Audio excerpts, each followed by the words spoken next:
आपण दरवेळेला म्हणतो की सोशल मीडिया हा एक युजलेस मीडिया आहे किंवा ट्रोल केलं जातं किंवा त्याचे निगेटिव्ह इफेक्ट्स खूप आहेत.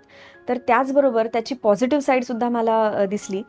ती म्हणजे मी एक अपील टाकलं होतं फक्त, की कोणाला जर का अशा सोशल कॉजसाठी मदत करायची असेल, तर प्लीज मला त्यांनी मेसेज करा आणि मी तुम्हाला क्यूआर कोड पाठवते. तुम्ही पण देणगी देऊ शकता. आणि मी खूप प्राऊडली सांगते, की मला माझ्या इन्स्टा फॅमिलीने 85,000 दिले मला. आणि ही खूप मोठी गोष्ट आहे आणि आम्ही टोटल 1.5 लाख देऊ शकलो कुष्ठरोगी आश्रमासाठी शांतिवनला. आणि ही कितीतरी मोठी गोष्ट आहे, कारण मला असं वाटतं, की असं इझिली कोणी ट्रस्ट करत नाही. एवढी मोठी अमाउंट देण्यासाठी. आणि ₹50, ₹10, ₹500 अशी अमाउंट आलेली आहे माझ्याकडे. लिटरली मेसेजेस आहेत माझ्याकडे, की "ताई मला ना ह्यावेळेस ₹100 द्यायला जमतील, मी देऊ का?" आणि माझं असं झालं, की तुमची नियत आहे ना, दानत आहे. पैसे डझंट मॅटर. तुमची इच्छा होतीये, तुमचा थॉट आलाय तुमच्या मनात.